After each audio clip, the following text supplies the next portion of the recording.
नमस्कार दोस्तों, डेट है आज की 1 अप्रैल 2022 और स्वागत है आपका एटोयल डिस्कशन में। 3 इश्यूज आज हम डिस्कस करेंगे डिटेल से। सबसे पहले इंडिया नेपाल रिलेशंस। नेपाल के प्रधानमंत्री आज से इंडिया की यात्रा पर आ रहे हैं। दूसरे नंबर पे आर्टिकल हम डिस्कस करेंगे असम और मेघालय के बीच जो बॉर्डर डिस्प्यूट है उसको लेके एक एग्रीमेंट साइन हुआ है। तीसरा आर्टिकल हम डिस्कस करेंगे armed forces special power act को लेके। कुछ इलाकों से आज से armed forces special power act जो है वो सेंट्रल गवर्नमेंट ने हटा लिया है नॉर्थ ईस्ट से। ये काफ़ी अहम न्यूज़ है क्योंकि आपको याद होगा नागालैंड में कुछ महीने पहले फायरिंग हो गई थी, वायलेंस में काफ़ी सिविलियंस की भी डेथ हो गई थी। जिम्मेदार ठहराया गया था armed forces special power act को और काफ़ी प्रोटेस्ट भी हुआ था ओस्पा के अगेंस्ट। तो अब सेंट्रल गवर्नमेंट ने कुछ इलाकों से इसे हटा लिया है, डिस्कस करेंगे। चलिए डिस्कशन स्टार्ट करते हैं। First important article India Nepal relations से संबंधित है। आप जीएस पेपर सेकंड के इस टॉपिक से आर्टिकल को रिलेट कर सकते हो। क्या कंटेस्ट है? देखो, आज से नेपाल के प्रधानमंत्री शेर बहादुर देउबा की यात्रा स्टार्ट हो रही है इंडिया की। 4 साल बाद नेपाल के प्रधानमंत्री भारत की यात्रा पर आएंगे। इससे पहले अप्रैल 2018 में उस समय नेपाल के प्रधानमंत्री थे केपीएस ओली। ये भारत की यात्रा पर आए थे और उनकी इंडिया की विजिट ज़्यादा सक्सेसफुल नहीं रही थी और नेपाल के प्रधानमंत्री की भी ये पहली फॉरेन विजिट होगी। अभी देखो, जिस सरकार को वो लीड कर रहे हैं ना, कोalition की सरकार है और कोalition काफ़ी ज़्यादा कमज़ोर है। इस साल नेपाल में इलेक्शन भी होने वाले हैं। शेर बहादुर देउबा ये पिछले साल ही नेपाल के प्रधानमंत्री बने और 5वीं बार नेपाल के प्रधानमंत्री बने। देखो, सितंबर 2015 में इंडिया और नेपाल के रिलेशंस काफ़ी ज़्यादा ख़राब हो गए थे क्योंकि नेपाल ने अपना नया संविधान बनाया था जिसको लेके इंडिया के कुछ कंसर्न्स थे और इंडिया नेपाल बॉर्डर पर ना एक अनऑफिशियल ब्लॉकेड लग गया था, जिस वजह से इंडिया से ज़रूरी सामान की आपूर्ति नहीं हो सकी थी नेपाल में। तो इससे नेपाल के लोग इंडिया से काफ़ी नाराज़ हो गए थे। नेपाल में काफ़ी एंटी इंडिया हेट्रेड देखने को मिला था।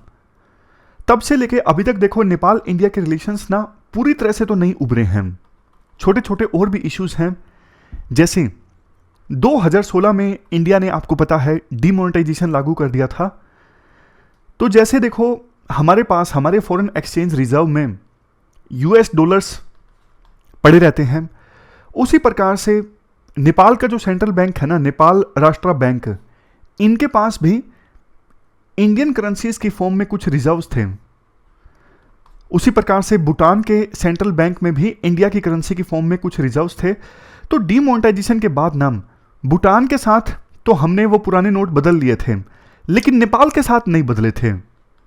नेपाल अभी भी चाहता है कि इंडिया अपने पुराने नोट हमसे बदल ले। उन नोटों की कीमत है 7 करोड़ रुपए। इंडियन सरकार का ये कहना है अगर हम नोट बदलेंगे तो फेक नोट्स जो हैं वो हमारे पास आ जाएंगे। तो ये जो इशू है ना, ये नेपाल में इंडिया की इमेज खराब करता है। मतलब यूं नहीं है कि एकमात्र ये बड़ा इशू है, लेकिन ये छोटा सा इशू है, बट ऐसा इशू है जिससे इंडिया की जो इमेज है वो खराब हो रही है। बट मेरे मन में ये ख्याल आया कि ये सिर्फ 7 करोड़ रुपए है, सरकार बदलती क्यों नहीं? देखो, 2 देशों के बीच अगर संबंधों की बात आए ना, तो 7 करोड़ रुपए बहुत ज़्यादा नहीं है। जैसे इंडिया ने श्रीलंका को $2.4 बिलियन की क्रेडिट लाइन दी है और $1 बिलियन में 7,000 करोड़ रुपए होते हैं। तो उस हिसाब से देखें, इंडिया एड भी काफ़ी देता है कई बार दूसरे देशों को। उस हिसाब से देखा तो 7 करोड़ रुपए तो कुछ भी नहीं है। अगर इस इशू की वजह से इंडिया की इमेज खराब हो रही है तो इंडिया को ऐसे इश्यूज एड्रेस करने चाहिए। खैर, अगले पॉइंट्स पर चलते हैं। देखो, दोनों देशों के बीच ना संबंधों को इंप्रूव करने के लिए एक एमिनेंट पर्सन्स ग्रुप का गठन किया गया था। इस ग्रुप ने ना काफ़ी सारी रिकमेंडेशंस दी थी, जैसे कि जो 1950 की फ्रेंडशिप ट्रीटी है इंडिया और नेपाल के बीच, उसे रिप्लेस कर दिया जाए, बॉर्डर को रेगुलेट कर दिया जाए। तो ये जो इस ग्रुप की रिकमेंडेशंस है ना, उनको अभी तक इंप्लीमेंट नहीं किया गया है। नेक्स्ट पॉइंट, आपको याद होगा 1999 में नेपाल से इंडिया में एक फ्लाइट आ रही थी IC-814, जिसको हाईजैक कर लिया था आतंकवादियों ने। तो एक वो दिन है, एक आज का दिन है। उस घटना को 23 साल हो गए, बट अभी भी देखो, नेपाल से जब पैसेंजर्स फ्लाइट को बोर्ड करते हैं ना, तो उनका प्री बोर्डिंग सिक्योरिटी चेक होता है। मतलब क्वेश्चंस पूछे जाते हैं, कहाँ जा रहे हो, कहाँ से आ रहे हो, ताकि पता लगाया जा सके क्या कुछ मनसा खराब तो नहीं है। यह तब स्टार्ट हुआ था जब फ्लाइट हाईजैक हुई थी 1999 में। राइटर कहते हैं एक घटना के बाद जो सिस्टम स्टार्ट हुआ था ना, अभी तक बदलने का नाम नहीं ले रहा है। जबकि देखो बहुत सारे ऐसे नेपालीज हैं जो इंडियन आर्मी में जॉब करते हैं, वो इंडिया के लिए बहुत से जो नेपाली हैं वो शहीद भी हुए हैं, लेकिन ये जो एक घटना के बाद सिस्टम स्टार्ट हुआ था ना, वो खत्म होने का नाम नहीं ले रहा है। तो इस वजह से भी लोगों की नाराजगी है। तो ये तो हमने कुछ बेसिक्स पॉइंट्स डिस्कस किए। अब नेपाल में कुछ नया हुआ। देखो नेपाल ना चाइना के बेल्ट एंड रोड इनिशिएटिव का हिस्सा है। ऐसा लग रहा था कि जैसे नेपाल जो है पिछले कुछ सालों में बिल्कुल चाइना की तरफ इंक्लाइंड होता जा रहा है, लेकिन अब नेपाल ने कुछ ऐसा किया है जिससे यह पता लगता है नेपाल भी बैलेंस आउट करने की कोशिश कर रहा है। देखो नेपाल ऑलरेडी एक बफर स्टेट है इंडिया और चाइना के बीच। ऊपर चाइना है, नीचे इंडिया है। तो जियोपॉलिटिक्स ये कहती है नेपाल जो है वो दोनों देशों का फायदा उठाए। नेपाल इंडिया के अगेंस्ट चाइना कार्ड प्ले करता है, ज़्यादा एड हासिल करने के लिए, ज़्यादा इन्वेस्टमेंट हासिल करने के लिए, और चाइना के against Nepal India card play करता है। बट अब नेपाल इतना चालाक है, चाइना और यूएसए के बीच भी खेलने लगा है। कैसे? नेपाल की पार्लियामेंट ने यूएसए की एमसीसी से यानी मिलेनियम चैलेंज कॉरपोरेशन से $500 मिलियन की ग्रांट एक्सेप्ट करने का जो अप्रूवल था उसे रेटिफाई किया नेपाल की पार्लियामेंट ने। ये जो मदद आएगी ना $500 बिलियन की, इसे नेपाल के एनर्जी इंफ्रास्ट्रक्चर को रोबस्ट बनाने की कोशिश की जाएगी, यानी मजबूत बनाने की कोशिश की जाएगी। अब एक इंटरेस्टिंग चीज आपको बताता हूं। देखो नेपाल की पार्लियामेंट ने यूएसए की मदद लेने के लिए अप्रूवल दिया, तो इससे चाइना के कंसर्न्स पैदा हो गए। अब नेपाल यूएसए और चाइना के बीच भी खेलने लगा है। नेपाल की पार्लियामेंट ने जैसे ही अप्रूवल दिया ना, तो प्रोटेस्ट स्टार्ट हो गए सड़कों पे। ये देखो इंडिया के लिए भी चिंता की बात है कि चाइना की जड़ें इतनी गहरी हैं। चाइना ने पैसा लगाया, प्रोटेस्टर्स को पैसा दिया कि हाँ आप नेपाल की पार्लियामेंट के इस डिसीजन के अगेंस्ट विरोध कीजिए ताकि यूएसए की मदद आप मत लीजिए।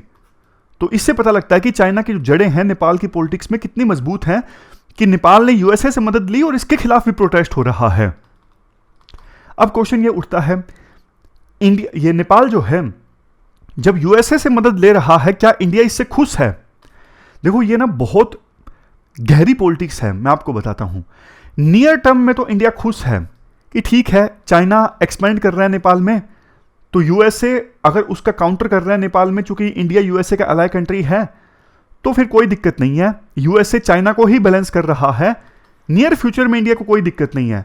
बट लॉन्ग फ्यूचर में ना इंडिया नहीं चाहेगा कि यूएसए भी अपनी जड़ें जमाए नेपाल में, क्योंकि नेपाल जो है वो ट्रेडिशनली इंडिया का होल्ड रहा है नेपाल में।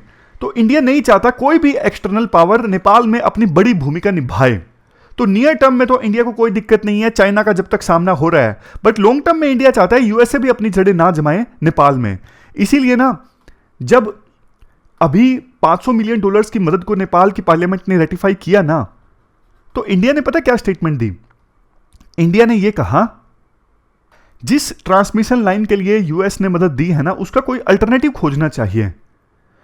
तो फिर कुछ एक्सपर्ट्स बोलने लगे, समझ ही नहीं आ रहा है इंडिया का कि इंडिया किसके साथ है। मतलब एमसीसी मदद दे रहा है नेपाल को, क्या इंडिया इसके साथ है, या फिर जो लोग नेपाल की सड़कों पर एमसीसी की हेल्प को प्रोटेस्ट कर रहे हैं, क्या इंडिया उनके साथ है? तो इसका आंसर देखो वही है जो हमने अभी डिस्कस किया। नियर फ्यूचर में तो इंडिया चाहता है कि यूएसए चाइना का काउंटर करे, लेकिन लॉन्ग टर्म में इंडिया नहीं चाहता है। इसके बाद देखो कुछ सजेशंस दिए जाते हैं। क्योंकि अभी नेपाल के प्रधानमंत्री इंडिया की यात्रा पर आ रहे हैं और इस साल नेपाल के इलेक्शंस भी होने वाले हैं, कुछ इश्यूज जिनको टैकल किया जा सकता है वो इस प्रकार से हैं। सबसे पहले power trade agreement. Power trade agreement जो है ऐसा होना चाहिए इंडिया और नेपाल के बीच में कि नेपाल के अंदर इंडिया के प्रति एक ट्रस्ट पैदा हो जाए। वैसे देखो इंडिया में आपको पता है आज के समय में रिन्यूएबल एनर्जी प्रोजेक्ट्स का काफी बोलबाला है, लेकिन राइटर ये मानते हैं अगर पीक डिमांड को मैनेज करना हो ना, तो फिर इसमें hydro power projects main role play करते हैं। तो इंडिया अगर नेपाल से सस्ती इलेक्ट्रिसिटी परचेज करता है ना इंडिया, बहुत सारे पैसे इससे बचा लेगा। वो पैसे अदरवाइज इंडिया इस्तेमाल करता थर्मल पावर प्लांट्स में, जिससे काफी पोल्यूशन भी होता है। तो इंडिया को नेपाल के साथ इस प्रकार का पावर ट्रेड एग्रीमेंट साइन करना चाहिए जिससे नेपाल के लोगों में इंडिया के प्रति एक ट्रस्ट पैदा हो। दूसरा, ट्रेड एंड ट्रांजिट एग्रीमेंट, ये देखो काफी पहले हुआ था आजादी के बाद, अब इसे रिन्यू करने की आवश्यकता है अच्छे से, क्योंकि आज के समय में तो इलेक्ट्रॉनिक प्लेटफॉर्म से पेमेंट्स होती हैं और गुड्स का सेल भी इलेक्ट्रॉनिक प्लेटफॉर्म्स जैसे अमेजोन जैसी वेबसाइट से होने लगा है। तो ट्रेड एंड ट्रांजिट एग्रीमेंट जो है इसको एक्सटेंशन देने के बजाय ओवरऑल इसमें चेंजेस आने चाहिए समय की आवश्यकता के अनुसार, ताकि इंडिया के बिजनेसमैन अच्छे से नेपाल में बिजनेस कर सके और नेपाल के बिजनेसमैन इंडिया में बिजनेस कर सकें। फर्दर एक पॉइंट आता है bilateral investment promotion and protection agreement का। देखो ये जो एग्रीमेंट होता है ना, वो एक देश के इन्वेस्टमेंट को दूसरे देश में बचाता है। जैसे मान लीजिए इंडिया के इन्वेस्टर्स ने इन्वेस्ट किया नेपाल में और ये एग्रीमेंट है दोनों देशों के बीच, तो नेपाल का ये कर्तव्य बनता है कि वो इंडिया की जो इन्वेस्टमेंट है, इंडिया की कंपनी ने जो इन्वेस्टमेंट की है नेपाल में, उसे प्रोटेक्ट करेगा। तो ये जो इन्वेस्टमेंट ट्रीटी है ना, इंडिया और नेपाल के बीच में साइन हो गई है, बट नेपाल की साइड यानी नेपाल की सरकार इस पर ज्यादा ध्यान नहीं दे रही है। नेपाल में ना कार्टल्स काफी एक्टिव हैं। जैसे देखो मान लीजिए टेक्सटाइल मैन्युफैक्चरिंग है, यानी एग्जांपल है, नेपाल में जो लोग कपड़े की मैन्युफैक्चरिंग करते हैं ना, उन्होंने आपस में कार्टल बना रखा है। तो फिर इंडिया से कोई टेक्सटाइल मैन्युफैक्चरर जाता है ना नेपाल में, वो उसकी एंट्री का विरोध करते हैं। तो नेपाल की सरकार को यह ध्यान देना चाहिए कि इंडिया से इन्वेस्टमेंट आ रही है तो इससे आपका भी फायदा होगा, कंपटीशन पैदा होगा, नेपाल के कंज्यूमर्स का फायदा होगा। लेकिन इसके लिए नेपाल की सरकार को, यानी अभी जो प्रधानमंत्री है देउबा को, इनको एक टफ स्टैंड लेना होगा, जिससे कुछ लोकल बिजनेसमैन नाराज हो सकते हैं, लेकिन लॉन्ग टर्म में नेपाल को इससे काफी फायदा होगा। लास्ट में यह बोला जाता है, फिलहाल देखो दोनों देशों को समझने की आवश्यकता है, इंडिया को भी यह समझने की आवश्यकता है कि नेपाल, चाइना और यूएस इनको दोनों देशों को पूरी तरह से इग्नोर नहीं कर सकता है।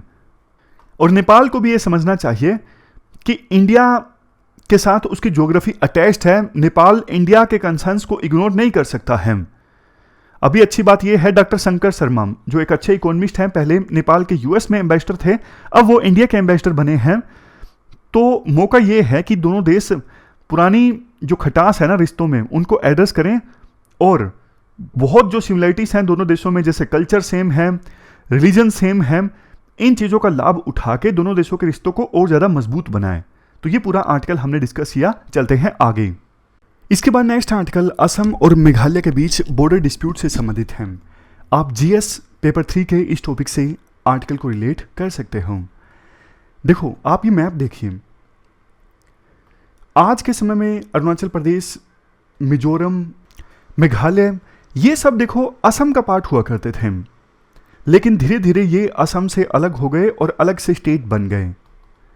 बट नॉर्थ ईस्ट जैसा आपको पता है काफ़ी डाइवर्स एरिया है, काफ़ी सारे एथनिक ग्रुप्स यहाँ पे रहते हैं और लैंड प्रीशियस है अलग अलग एथनिक ग्रुप्स के लिए। तो इस वजह से ना बॉर्डर डिस्प्यूट्स विभिन्न राज्यों के बीच में काफ़ी ज़्यादा देखने को मिलते हैं नॉर्थ ईस्ट में। ऐसा ही एक बॉर्डर डिस्प्यूट है असम और मेघालय के बीच में। आपको याद होगा कुछ महीनों पहले की यह बात है, असम और मिजोरम के बीच बॉर्डर डिस्प्यूट में 5 पुलिसमैन और एक सिविलियन की डेथ हो गई थी। तो मतलब काफ़ी सारे स्टेट्स के बीच में आपस में बॉर्डर डिस्प्यूट्स हैं, और आज हम जिस इशू की बात कर रहे हैं वो है असम और मेघालय के बीच का बॉर्डर डिस्प्यूट। 12 एरियाज में डिस्प्यूट है असम और मेघालय के बीच, लेकिन अच्छी चीज़ ये हुई है 6 एरियाज पर अभी बॉर्डर डिस्प्यूट को सोल्व करने के लिए एग्रीमेंट साइन हुआ है। ये फोटो देखिए, हेमंत शर्मा और यहाँ पे हैं कुनार्ड संगमा, ये मेघालय के सीएम है, ये असम के सीएम हैं। दोनों ने एग्रीमेंट साइन किया हमारे होम मिनिस्टर की उपस्थिति में।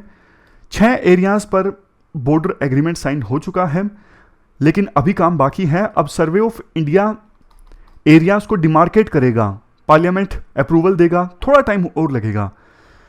देखो 6 एरियाज जिनको लेके ये बॉर्डर एग्रीमेंट साइन हुआ है ना, ये इनका टोटल एरिया है 36 स्क्वायर किलोमीटर। एरिया तो काफ़ी कम है। कुछ एक्सपर्ट्स बोल रहे हैं कि इन एरियाज पे एग्रीमेंट साइन हुआ है ना, यहाँ पे वैसे भी इतनी ज़्यादा दिक्कत थी नहीं। बाकी जो बचे हुए 6 एरियाज हैं ना जिन पर एग्रीमेंट नहीं साइन हुआ है, वहाँ पे ज़्यादा दिक्कत है। अब आपके मन में एक क्वेश्चन शायद ये भी आया होगा, एग्रीमेंट साइन हुआ है, हुआ क्या है, मतलब किसने अपना क्लेम छोड़ा, किसने लिया। ऑलमोस्ट देखो जो एग्रीमेंट साइन हुआ है ना, जितना डिस्प्यूटेड एरिया था ना, फॉर एग्जांपल 36 स्क्वायर किलोमीटर का, तो आधा मेघालय को मिला है, आधा असम को मिला है। ये अप्रोच सही है। इसी स्पिरिट के साथ में बाकी जो डिस्प्यूट्स है ना विभिन्न राज्यों के बीच में, उनका भी कोई ना कोई सॉल्यूशन जो है वो निकाला जा सकता है। देखो कोई भी अगर सॉल्यूशन निकले ना विभिन्न स्टेट्स के बीच में, तो काफ़ी फैक्टर्स को कंसिडर करना जरूरी है। जैसे सबसे पहले हिस्टोरिकल पर्सपेक्टिव। इंटरव्यू में मान लीजिए क्वेश्चन पूछ लिया जाए, हिस्टोरिकल पर्सपेक्टिव देखिए, एडमिनिस्ट्रेटिव कन्वीनियंस देखिए। ऐसा नहीं कि लोगों को शामिल किया जा रहा है किसी दूसरे स्टेट में जबकि उनका झुकाव जो है वो पहले वाले स्टेट की तरफ है। तो तीसरे नंबर पे ये पॉइंट है, लोगों की जो गुडविल है वो किस स्टेट की तरफ ज़्यादा है वो भी देखिए, क्योंकि लोगों की गुडविल के अगेंस्ट जाके आप उसको दूसरे स्टेट में शामिल कर दोगे तो वो नाराज रहेंगे, फिर बॉर्डर एग्रीमेंट सफल नहीं होगा। तो इसके लिए सभी जो स्टेक होल्डर्स हैं ना, जिसमें सबसे इंपॉर्टेंट है वहाँ के लोग जो बॉर्डर एरियाज में रहते हैं, उनको कंसल्ट करना जरूरी है। यह भी देखना जरूरी है कि किस एथनिक ग्रुप के लोग हैं जो डिस्प्यूटेड एरियाज में रहते हैं, तभी जाके ये सारे फैक्टर्स कंसीडर करते हुए कोई ना कोई एग्रीमेंट निकलना चाहिए। अब देखो यहां पर ना दोनों तरफ के व्यूज हैं। एक तरफ का व्यू ये है कि ये तो बहुत अच्छी शुरुआत हुई है, क्योंकि दोनों राज्यों में, जैसे अब बीजेपी की सरकार है असम में, और यहां पे कोनार्ड संगमा मुख्यमंत्री हैं, ये भी बीजेपी के अलाय हैं, और केंद्र में तो बीजेपी की सरकार है ही, तो इसलिए ये एग्रीमेंट हो उसका। लेकिन ये एक शुरुआत होनी चाहिए। ये जो टेम्पलेट है ना कि जितना डिस्प्यूटेड एरिया है उसको ये सारे फैक्टर्स कंसीडर करते हुए डिवाइड कर लिए जाएं, जो अभी हमने डिस्कस किए। हिस्टोरिकल पर्सपेक्टिव देखो, लोगों की गुडविल किस स्टेट की तरफ है वो देखो, एथनिसिटी क्या है वो देखो, एडमिनिस्ट्रेटिव कन्वीनियंस देखो। तो ये सारे फैक्टर्स कंसीडर करते हुए एग्रीमेंट साइन होने चाहिए। और अभी तो नॉर्थ ईस्ट में ज़्यादातर राज्यों में या तो बीजेपी की सरकार है या फिर बीजेपी के अलायंस की सरकार है, तो बाकी राज्यों के बीच में भी जो डिस्प्यूट है उनका कोई ना कोई समाधान निकल सकता है। जहां दूसरी तरफ ऑपोजिशन का ये कहना है कि लोकल जो लोग हैं उनको कंसल्ट नहीं किया गया, अभी सिर्फ आसान एरियाज को लेकर एग्रीमेंट हुआ है, कॉम्प्लेक्स एरियाज तो बाकी हैं। तो दोनों तरफ के अलग अलग व्यूज हैं, लेकिन देखो कुछ भी कहिए, शुरुआत अच्छी है। अब इससे आगे किस प्रकार से बढ़ा जा सकता है, कैसे आगे ले जाया जा सकता है। अभी असम और मिजोरम के बीच में जो बॉर्डर डिस्प्यूट हुआ था ना, जिसमें 5 पुलिसमैन की डेथ हुई थी और 1 सिविलियन की डेथ हुई थी, तो यहां पे अभी ना पैरामिलिट्री फोर्सेस तैनात हैं। यहां पे स्टेट पुलिस तैनात की जा सकती है बिना हथियारों के। बिना हथियारों के लोकल पुलिस तैनात होगी तो फायरिंग वगैरह के इंसिडेंट तो होंगे नहीं, लेकिन लोगों का एक ट्रस्ट पैदा हो जाएगा दूसरे राज्य की पुलिस के प्रति भी। तो इससे इसे आप कॉन्फिडेंस बिल्डिंग मेजर के तौर पे ले सकते हो। तो ये पॉइंट राइटर देते हैं। लास्ट में ये कहा जाता है, देखो काफी वायलेंस हुआ है आजादी से लेके अभी तक नॉर्थ ईस्ट में, लेकिन अब चूंकि नॉर्थ ईस्ट की इंपॉर्टेंस इंडिया के लिए काफी ज्यादा है, इंडिया की ईस्ट जो एक्ट ईस्ट पॉलिसी है उसका मेन पिलर है नॉर्थ ईस्ट। नॉर्थ ईस्ट में देखो डेवलपमेंट का पोटेंशियल भी काफी ज्यादा है, क्योंकि आजादी के बाद से लेके अभी तक ज्यादा डेवलपमेंट नॉर्थ ईस्ट में आया नहीं है। ज़्यादा अच्छी बस सर्विस नहीं है। आपने कभी अगर विजिट किया हो नॉर्थ ईस्ट में तो आपको महसूस होगा कि वहाँ पे डेवलपमेंट का बहुत स्कोप है। और सही मायनों में देखो नॉर्थ ईस्ट इंडिया का एक वीक पॉइंट भी है। नॉर्थ ईस्ट में इंसर्जेंसी अगर रहती है तो इससे इंडिया के जो डेवलपमेंट प्रोस्पेक्ट्स हैं वो प्रभावित होते हैं। दुश्मन देश लिवरेज हासिल कर लेता है इंसर्जेंसी को हवा देके। तो वहाँ पे बाउंड्री डिस्प्यूट्स का सोल्व होना, इंसर्जेंसी का ख़त्म होना, ये हमारे लिए एक बहुत अच्छी बात है। तो बाकी राज्यों के जो प्रतिनिधि हैं, चीफ मिनिस्टर्स हैं, उनको भी लीड लेनी चाहिए आपस में डिस्प्यूट्स को सोल्व करने के लिए इस टेम्पलेट का इस्तेमाल करके। तो ये पूरा आर्टिकल हमने डिस्कस किया। चलते हैं आगे। इसके बाद नेक्स्ट आर्टिकल भी सिक्योरिटी से संबंधित है, armed forces special power act से संबंधित है। आप जीएस पेपर 3 के सिक्योरिटी से इस आर्टिकल को रिलेट कर सकते हो। कंटेक्स्ट देखो ये है कि आज से यानी 1 अप्रैल से नॉर्थ ईस्ट के कुछ इलाकों से armed forces special power act को हटा लिया गया है। आपको याद होगा कुछ महीनों पहले नागालैंड में 14 विलेजर्स की मौत हो गई थी वहाँ पर वायलेंस हो गया था, स्पेशल फोर्सेस गई थी ऑपरेशन चलाने के लिए, लेकिन गलती से सिविलियंस मारे गए थे, काफ़ी वायलेंस हुआ था। तो मांग उठने लगी थी कि armed forces special power act को हटा लिया जाए। अब जाके सेंट्रल गवर्नमेंट ने निर्णय लिया है कि कुछ इलाकों से कम आर्म्ड फोर्सेस स्पेशल पावर जो है, armed forces special power act जो है वो हटा लिया जाए। ये मैप है कहाँ कहाँ पे अभी armed forces special power act पूरी तरह से फोर्स में है, वो आपको पता लगेगा इस ब्लू कलर से। ये देखो यहाँ पे वो है, पेन नहीं है, देखता हूँ, नहीं पेन नहीं मिलेगा। यहाँ पे ये जो ब्लू कलर है ना, यहाँ पे एक्टिव है, और लाइट ब्लू यहाँ पे अभी पूरी तरह से हटा लिया गया है। जैसे ये लाइट ब्लू एरिया है ना, यहाँ पे पूरी तरह से हटा लिया गया है। और ये ऑरेंज कलर का है, पता नहीं ये कलर ऑरेंज है या नहीं है, लेकिन आप समझ गए होंगे। तो ये जो कलर वाला है ना ऑरेंज टाइप का, यहाँ पे अभी पार्शियल ओस्पा लागू है, पूरी तरह से नहीं हटा है। तो एक बार armed forces special power act के फायदे नुकसान है क्या, वो सब हम डिस्कस कर लेते हैं। ये देखो इनेक्ट हुआ था 1958 में। इस एक्ट के तहत ना जो आर्म्ड फोर्सेस है ना, उनको एक्स्ट्रा ऑर्डिनरी पावर्स मिलती हैं जहां पर भी ये एक्ट लागू किया जाता है। Extra ordinary powers armed forces को इसलिए मिलती है कि वहां पे वो पीस कायम कर सकें। डिस्टर्ब एरियाज में ये एक्ट लगता है, जैसे नागालैंड में लगा हुआ है, जम्मू एंड कश्मीर में लगा हुआ है, वो डिस्टर्ब एरियाज हैं। वहां पे आर्म्ड फोर्सेस को एक्स्ट्रा ऑर्डिनरी पावर मिलती हैं। पावर जैसे कि जो पर्सन डिस्टर्ब एरियाज में लैंड ऑर्डर के अगेंस्ट काम कर रहे हैं, उन्हें वार्निंग देने के बाद उनके खिलाफ फायर ओपन करने की, बिना वारंट के किसी को अरेस्ट करने की, किसी भी व्हीकल को रुकवाने की, उस व्हीकल को सर्च करने की। आर्म्ड फोर्सेस को देखो, जो भी वो एक्शंस लेते हैं ना, उस एक्शंस के लिए उन्हें इम्यूनिटी मिलती है। यानी जो आईपीसी की धाराएं हैं ना, सेक्शंस हैं, वो आर्म्ड फोर्सेस पर लागू नहीं होते उनके एक्शंस के लिए। प्रेजेंटली कहां कहां पर ओस्पा लागू है, ये नीचे वाली लाइन आप छोड़ दीजिए। ये देखिए, अभी देखो ओस्पा लागू है नागालैंड में, असम में, मणिपुर में excluding 7 assembly constituencies of Imphal, और अरुणाचल प्रदेश के कुछ पार्ट्स में भी लागू है। त्रिपुरा में लागू नहीं है, पहले था, हट गया। मेघालय में पहले लागू था, हट गया 1 अप्रैल 2018 से। मेघालय में लागू नहीं है, इसलिए इस लाइन को आप भूल जाइए। अब देखो ओस्पा के पक्ष में जो आर्गुमेंट्स दिए जाते हैं, पहले हम वो डिस्कस करते हैं, उसके बाद खिलाफ वाले आर्गुमेंट्स। सबसे पहला आर्गुमेंट जो armed forces special power act के पक्ष में दिया जाता है, देखो जो मिलिटेंट प्रभावित एरियाज है ना, वहां पे उनके खिलाफ आर्म्ड फोर्सेस अच्छे से लड़ सकें, इसके लिए उनके पास स्पेशल पावर्स होनी जरूरी है, तभी तो वो मिलिटेंसी को खत्म कर पाएंगे ना।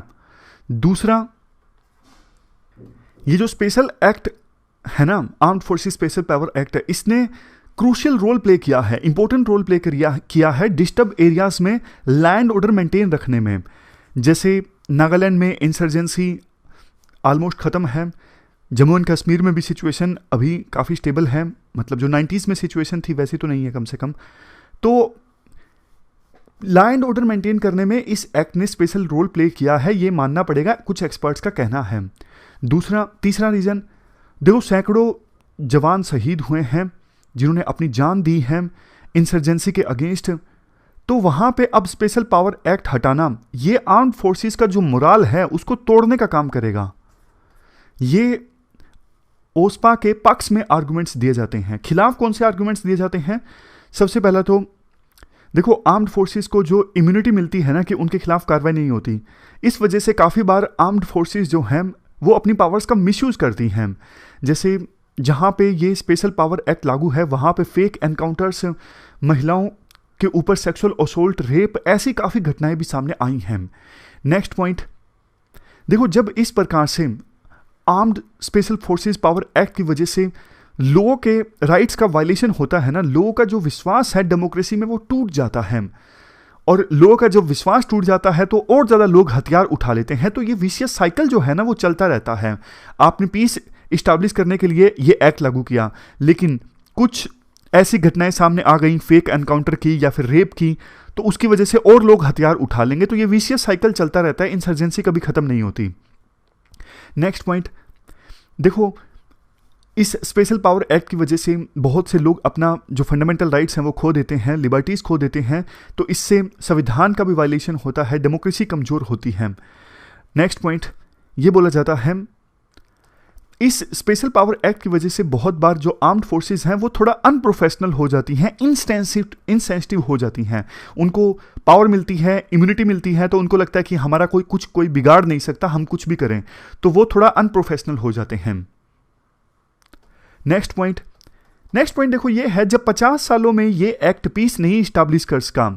अब देखो कुछ भी बोलो, कश्मीर में थोड़ी इंसर्जेंसी तो अभी भी है ना, तो इस एक्ट के होते हुए भी पूरी तरह से इंसर्जेंसी तो खत्म नहीं हुई जम्मू एंड कश्मीर में या फिर नागालैंड में, तो कहीं ना कहीं ये एक्ट तो सफल साबित नहीं हुआ है इंसर्जेंसी को खत्म करने में। वैसे देखो इस एक्ट से संबंधित काफ़ी सारी कमेटीज़ गठित की गई थी और उनमें से ज़्यादातर कमेटीज़ ने यही रिकमेंड किया कि इस एक्ट को रिपील कर दिया जाए। जैसे जब भी ओस्पा के बारे में आपको लिखना हो ना, जीवन रेड्डी कमेटी का जिक्र जरूर कीजिएगा। नवंबर 2004 में सेंट्रल गवर्नमेंट के द्वारा एक 5 सदस्यीय कमेटी जीवन रेड्डी की अध्यक्षता में गठित की गई थी, रिव्यू करने के लिए कि नॉर्थ ईस्टर्न स्टेट्स में इस एक्ट के प्रोविजंस को हटाया जाए या फिर जैसा चल रहा है वैसा ही चलता जाए।